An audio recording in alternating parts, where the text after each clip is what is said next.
A very big welcome to everybody. It's great to see a lot of familiar faces. I hope it's going very well with you guys, and that you are truly blessed, and that you, if you are like me, enjoying the sort of new normal that we are experiencing this year. I had the privilege of my son won his first rugby game this Saturday, and it was just awesome being alongside the field and everything, and just en al die mense wat skree and everything. It was great. So things that are getting a little bit back to normal, and one of the normal things we experience in life is obviously conflict, and so conflict resolution is actually quite an essential skill that we need to teach people, because here's the thing, it's absolutely unavoidable. It doesn't matter if you live in relationship with people, if you work in a relationship with people, conflict is it's one of those things that you will hit conflict somewhere, right? People differ from each other. People don't see eye to eye. And probably most of the conflict that we experience in the workplace is communication related, right? I'm utterly convinced 80% of conflict in the workplace is some form of communication that didn't work well. So conflict is a big theme, and obviously I have not yet met someone who loves conflict. It's one of those things we don't do it. But here's the problem. There's in conflict resolution, there's two enemies. There are always two enemies in conflict resolution. It doesn't matter, and it doesn't matter if you're in the workplace, if it's at a family, at a braai, or if it is between a husband and wife. There are always two enemies of conflict resolution. The one enemy is to avoid conflict resolution. And most people actually fall into this category. Most people try to avoid conflict. The other one is to go into fight mode, to fight in conflict. So, and the reason these two are the enemies is because, unfortunately, our brain, it's the disposition our brain puts us in. As soon as you experience conflict, your brain goes into a fight or flight mode most of the time.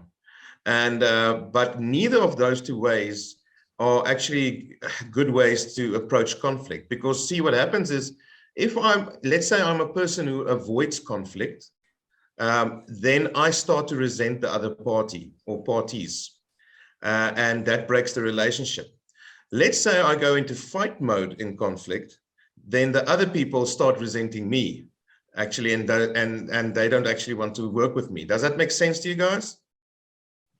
So what we do want is, we want a third way in conflict resolution. We want another approach that is much more constructive, that helps you grow through a conflict. Because that's the other thing. If you go study conflict theory, you will find that conflict per se is not a negative thing.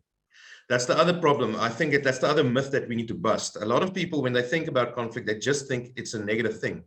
Conflict is not necessarily a negative thing. Conflict can be very positive, and we need to realize that, because if we don't have conflict in society, a lot of the times we won't be able to grow. Let me give you an example.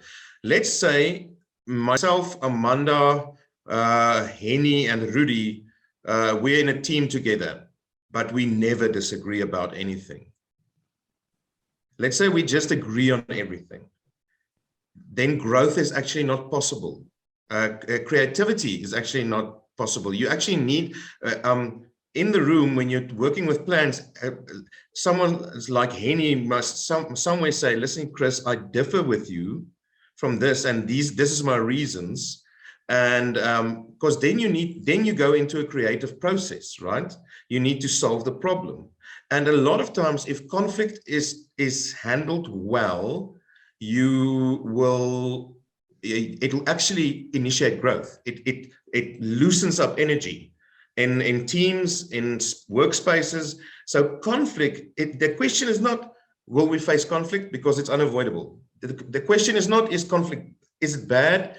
because in its essence, you actually need it to grow a lot of the times. But the question is, how do I handle it? How do I manage conflict? How do I actually get to a space where I can resolve conflict creatively? Now, I think there's a couple of principles that you need to have in place when you're doing conflict management.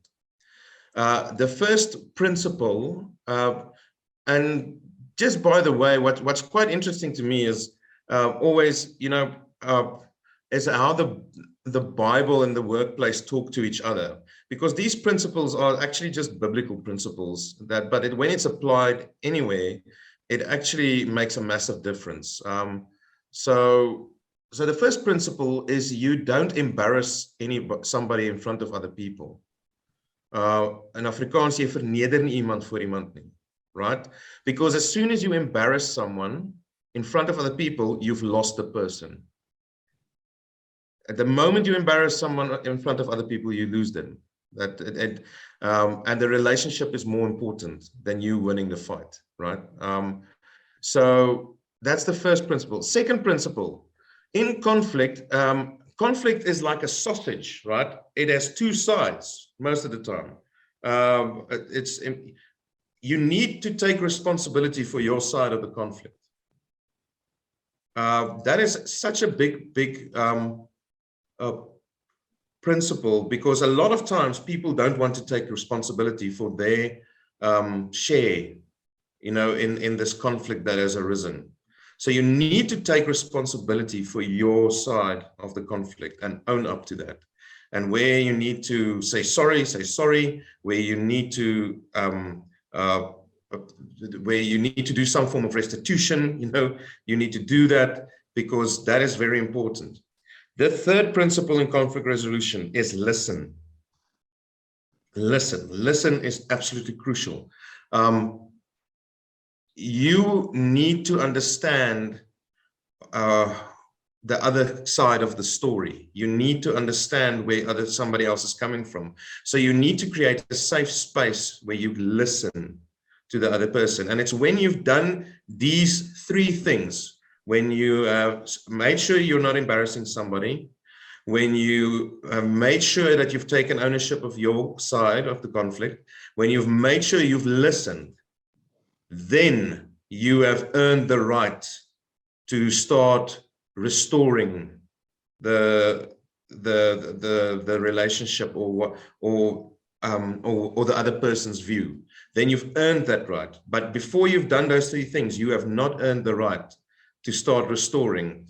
And a part of the process of restoring is always, I would say, this is so the next principle is restoration, and the last one is seek solutions together. Seek solutions together. Those are like the 5 pillars of conflict resolution, in principles. But here's another thing, and I'm going to end it up, because actually this topic is so broad, you can spend days on this, right? There's too much. So I'll just end up with I think a very important thing that I learned through a book called Crucial Conversations. If you want a couple of great books on conflict management, Ken Sandler wrote a book, The Peacemaker, and then there's the book Crucial Conversations. I can't remember the authors. It's a couple of authors actually, but those two are really very, very. I would recommend those books to anyone who wants to be better at conflict resolution. But the important thing there is, in the conversations, you need to make it safe. You need to make it safe for people to talk. They talk about the shared pool of meaning, that there's a pool of meaning, and each person has some information that needs to be shared in the pool of meaning. And if a conversation isn't safe, if people don't feel safe, they go into flight or fight mode, and you won't be able to resolve the conflict. So one of our main priorities in the conversation is making it safe. Now, one can ask, how do you make it safe? Firstly, by making sure that the person knows you respect them. You respect them as a person, and you treat them with respect. The second way of making it safe is making sure you have a shared goal. in the conversation. So before you go into conflict resolution, you need to establish, what is the goal? What do I want to do with this conversation? What do I actually want? Why do I want this conflict resolved, right? And you need to articulate that in the process, because if people know you respect them, and you have got a common goal for the conflict resolution, then you actually have motivation on both sides to resolve the conflict. Does it all make sense? So I think that's the introduction I'll give today, and I'm keen on hearing from you guys. What do you think? I am sure there's going to be a question, so anyone that would like to ask. I can just say the authors of Crucial Conversation is Joseph Greene, Kerry Patterson, and Ron McMillan. So I do understand that you don't remember all three names. No, I always remember it's three authors. But it's a great book. It's a great read. Really, it's worthwhile. Thank you. Any comment or question? Just from my side, apart from listening, one I think should also try and get behind the feelings of the person. Why is the person feelings, cross, for example? Thank you. I think that's a great observation. If I can quickly share the screen with you guys. So just to add on to what you're saying, what you need to do is you need to understand what they call people's pathway to action. People's pathway to action. And I'll give the fifth principle. I'll just give it now. I just want to quickly walk through this pathway. So unfortunately, it's in Afrikaans, but I'll translate it. Can you see them? Yes. So everybody, this is just how our brain works, right? So everybody, we see and we hear something. We see and we hear something, or hear something from other people. Then we tell ourselves a story. That story creates emotion, and that leads to certain behavior. There's a reason why you can have people in the same context, and the one will cry and the one will laugh, because they've told themselves a different story. And to get behind that emotion, Rudy, that you mentioned, we actually need to listen. That's why we need to understand the story that the other person is telling themselves. Because most of the times, it's at this point here where the real problem lies. Because we see and hear something and we tell each other different stories, and that brings a certain emotion which leads to behavior. So getting behind the emotions is very important in conflict resolution. And now just for the fifth principle, so let's just quickly sum them up. Firstly, don't embarrass anyone. Secondly, don't take ownership of your side. Thirdly, listen. Fourth is restore. It's the fourth principle. And the fifth one is search for solutions together. And that, because the thing is, in conflict resolution, what you do want, you want some action steps out of it, right? You want there must be something done after the conversation that actually moves the relationship towards towards a better space. So so that you can have the growth. So search for solutions together. Harry says, if you don't pray for them, you will pray on them. Amen. That's true, eh? I enjoyed that you said, Chris, that you need to earn the right to start restoring the relationship. That is powerful to say, I don't just automatically can say, let's fix this quickly. And I think that is sometimes really frustrating people, that you want to fix it, but you have not earned the right for this conversation. Yo, we had an amazing spark today. I just want to know if there's someone else that will have a question or a comment before we end, that you can go and earn the right to restore relationships out in your workplace and home. No comments. Chris, thank you very much. It was really, really a powerful spark, and I hope all of you also experienced that. And we thank you for your encouragement, Shani, and may all of you have a great day and go and share the joy by working on this skill. Chris, we enjoyed your time, and hope we see all of you not next week is a holiday, and the week after that at our next Spark.